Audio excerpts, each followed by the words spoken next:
భూమిన వానైతాడు వీరసాదల ధైర్యం వీడు దోపిడి దొంగల భరతం పడతాడు మన రాహుల్ గాంధీ దేశం బంగారు పడితే అవుతాడు ఇందిరమ్మ సంక్షేమాలు సోనియమ్మ చేసిన మేలు స్వాతంత్రం తెచ్చిన పార్టీ తెలంగాణ ఇచ్చిన పార్టీ మూడు రంగుల జెండా బట్టి సింగమోలే కదిలినాడు ఒక్కరో కాంగ్రెస్ సూర్యుడు మన రాహుల్ గాంధీ నిగదీసి అడిగే మునగాడు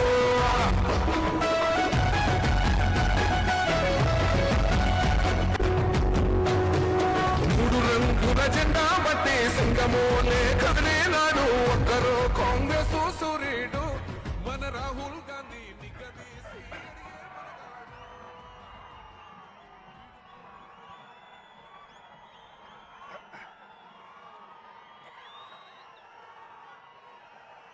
మిత్రులారా ఈరోజు రాజీవ్ గాంధీ ప్రాంగణంలో కాంగ్రెస్ పార్టీ జాతీయ మాజీ అధ్యక్షుడు మన అభిమాన నాయకుడు శ్రీ రాహుల్ గాంధీ గారు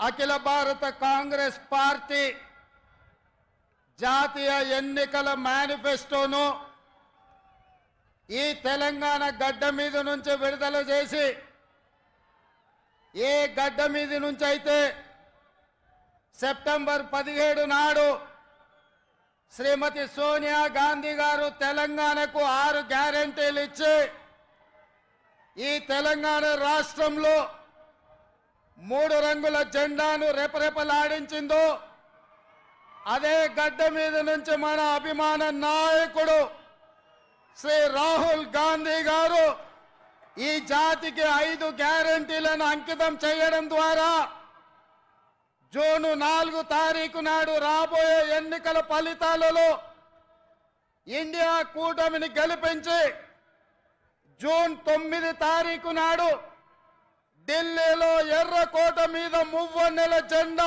ఎగరేయడానికి ఈరోజు వారు ఇక్కడికి రావడం జరిగింది. మిత్రులారా, ఉత్తర తెలంగాణ నుంచి గోదావరి నది, దక్షిణ తెలంగాణ నుంచి కృష్ణా నది పోటెత్తి తుక్కుగూడలో సునామీని సృష్టిస్తే ఎట్లా ఉంటుందో వందలు వేలు లక్షలలో కాంగ్రెస్ పార్టీ కార్యకర్తలు రాజీవ్ గాంధీ ప్రాంగణం తుక్కుగూడలో కదము తొక్కితే ఆనాడు బీఆర్ఎస్ ను తుక్కుగా ఎట్లా తొక్కిండ్రో మళ్ళీ ఈరోజు అదే ఉత్సాహంతో అదే ఊపుతో అదే పట్టుదలతో ఈ తుక్కుగూడ నుంచి భారతీయ జనతా పార్టీని తొక్కడానికి కదం తొక్కినందుకు మీకందరికీ మనస్ఫూర్తిగా హృదయపూర్వకంగా నమస్కారాలు తెలియజేస్తున్న మిత్రులారా,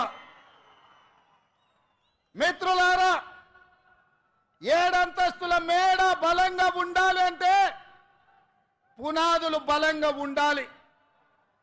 తెలంగాణ రాష్ట్రమే కాదు, దేశ రాజకీయాలలో కాంగ్రెస్ పార్టీ అధికారంలోకి రావాలి అంటే కార్యకర్తల పునాదులు బలంగా ఉండాలి.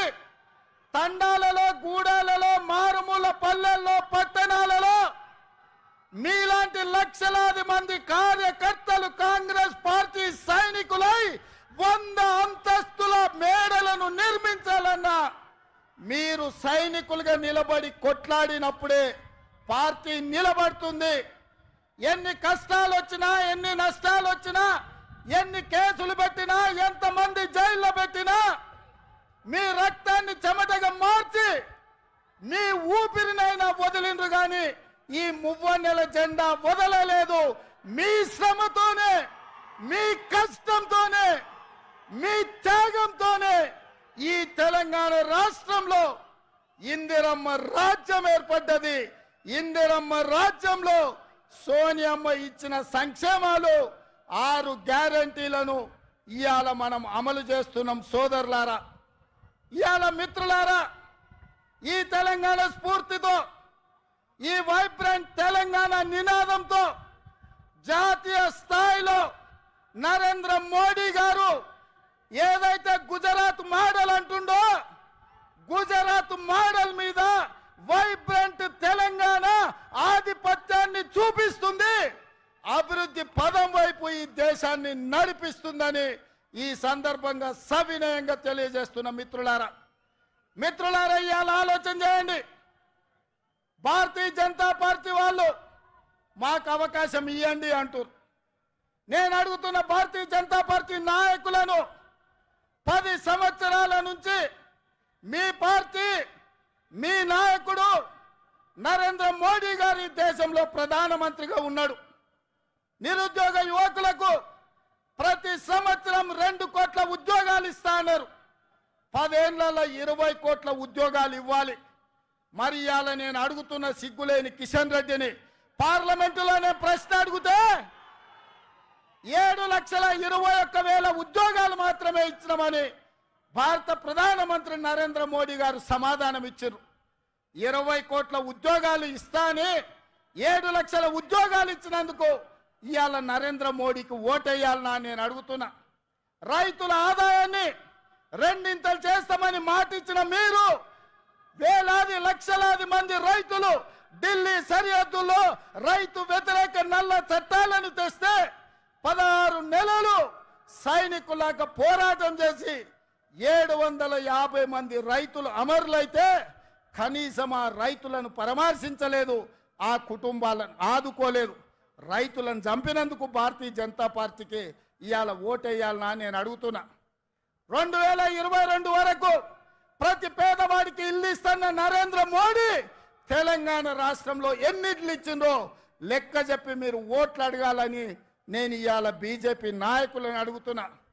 ఇవాళ నరేంద్ర మోడీ గారు మతాల మధ్యన చిచ్చు, ప్రాంతాల మధ్యన చిచ్చు, భాషల మధ్యన చిచ్చు, ఇవాళ వరకు చిచ్చు పెట్టి విభజించి ఇప్పటి వరకు అధికారం నిలబెట్టుకున్నాడు.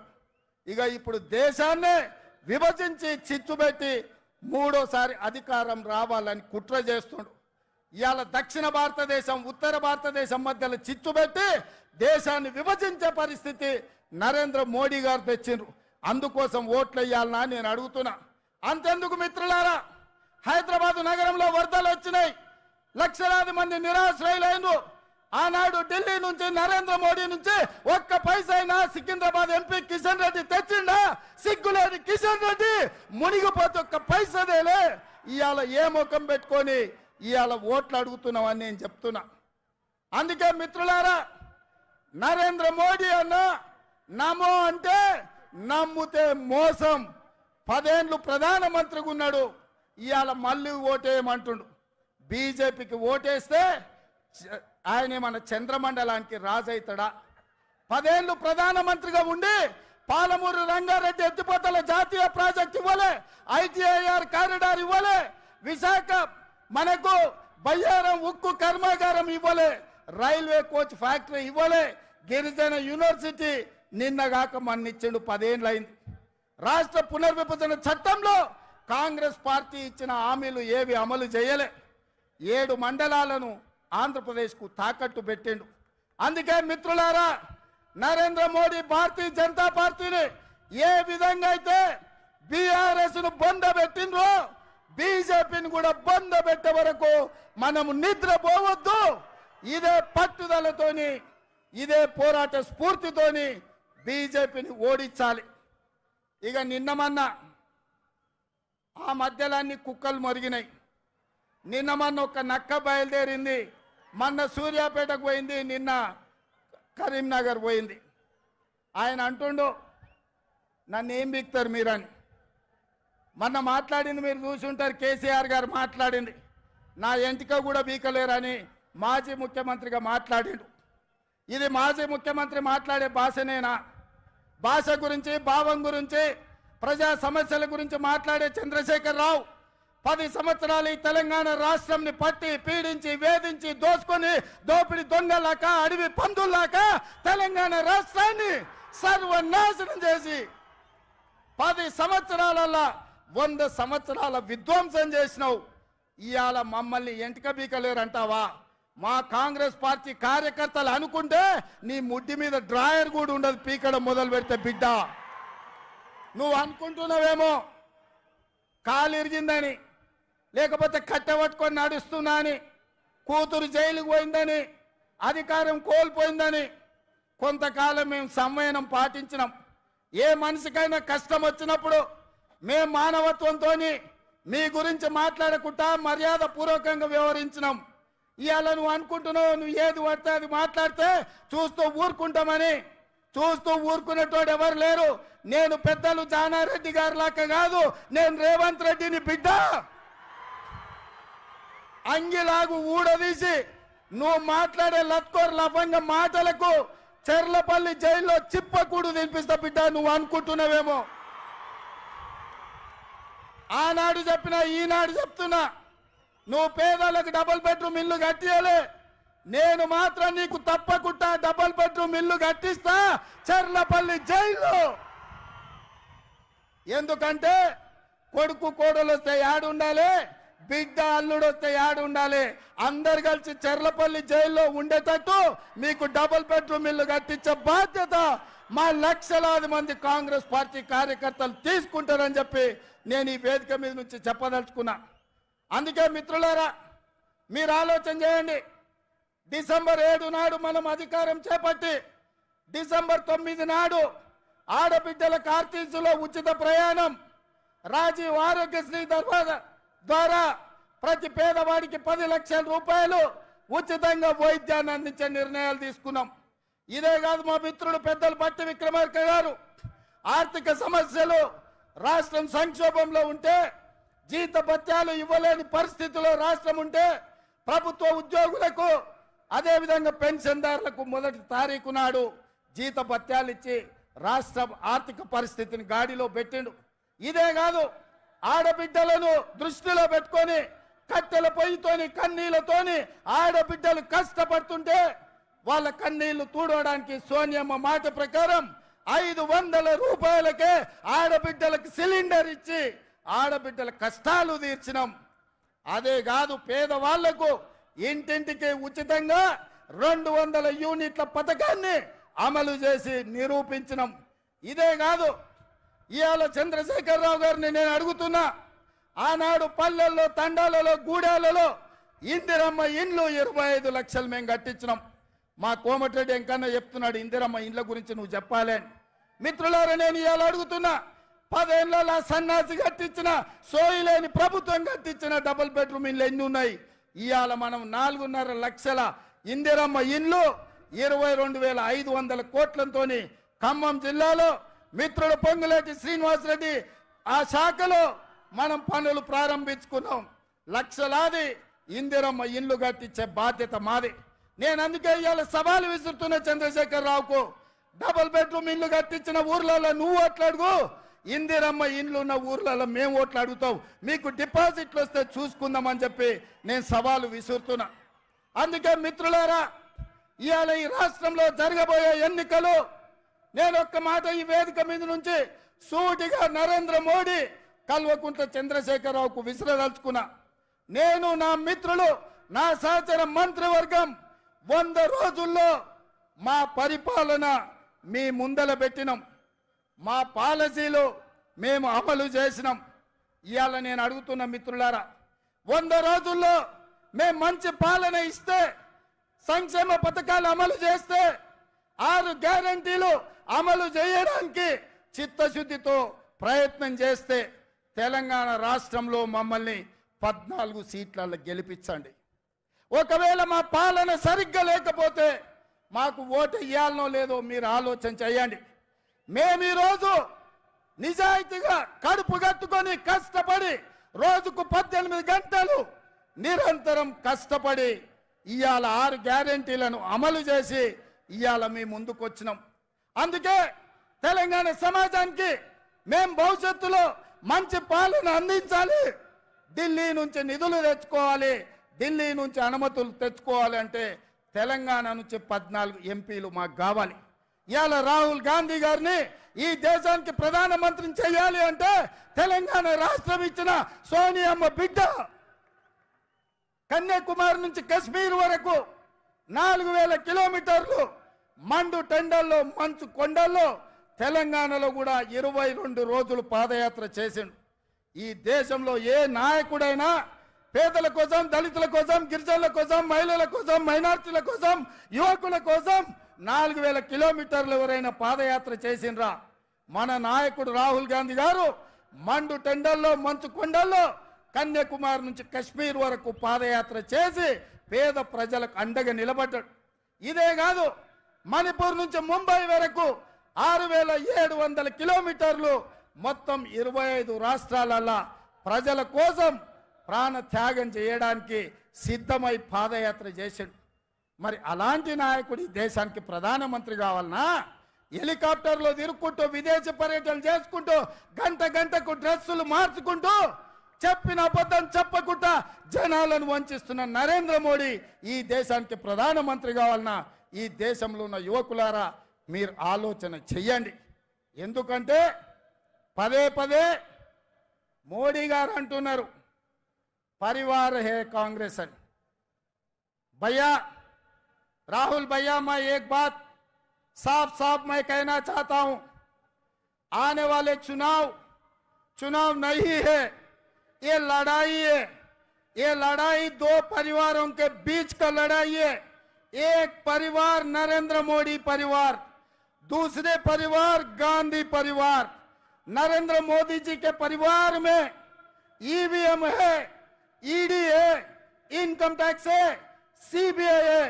ये 4 और नरेंद्र मोदी जी का परिवार है। हमारी परिवार शहीद हुए इंदिरा जी, हमारी परिवार शहीद हुए राजीव गांधी जी, हमारी परिवार। जो प्रधानमंत्री राष्ट्रपति पदवी त्याग किए वीर वनिता सोनिया जी, हमारी परिवार। देश के लिए जान का कुर्बानी देने के लिए तैयार हो गए राहुल जी, हमारे परिवार। प्रियंका जी, हमारे परिवार। लाखों करोड़ों कांग्रेस पार्टी कार्यकर्ता इस देश में देशभक्ति जितने लोगों को है, सब हमारी परिवार। ये परिवार में देखेंगे नरेंद्र मोदी परिवार जीतेगा या गांधी परिवार जीतने वाले देश के लिए शहीद हुए परिवार इस लड़ाई में जीतने वाले हम देखेंगे। हम टक्कर लेंगे बराबर। नरेंद्र मोदी जी का परिवार से टक्कर लेंगे। ईवीएम को हरा देंगे, ईडी को हरा देंगे, सीबीआई को हरा देंगे। वैसे ही इनकम टैक्स वाले को भी हम हरा देंगे। इस देश को बचाने के लिए, संविधान को बचाने के लिए हम लोग कोशिश करेंगे। नहीं है तो ये देश बचेगा नहीं। संविधान को बदलने के लिए नरेंद्र मोदी साजिश कर रहा है। ये रोकने के लिए आपके साथ पूरा तेलंगाना खड़े रहकर आपके मदद में हम रहेंगे। इस लड़ाई में हम शहीद हुआ भी कोई परवाह नहीं है, हम आपके साथ ये जंग लड़ेंगे। आप सब लोग तैयार है? तैयार है? तैयार है? तैयार है? जो तैयार है सब खड़े रहो। आने वाले चुनाव में రాబోయే ఎన్నికల్లో రాహుల్ గాంధీతో నిలబడి రాబోయే యుద్ధంలో పోరాటం చేసే వాళ్ళందరూ చేతులెత్తి నిలబడండి. అందరూ చేయి పైకెత్తండి. జై కాంగ్రెస్, జై జై కాంగ్రెస్. హస్తం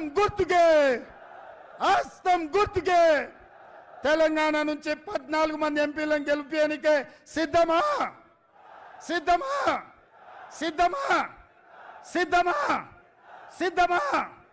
జై కాంగ్రెస్, జై కాంగ్రెస్.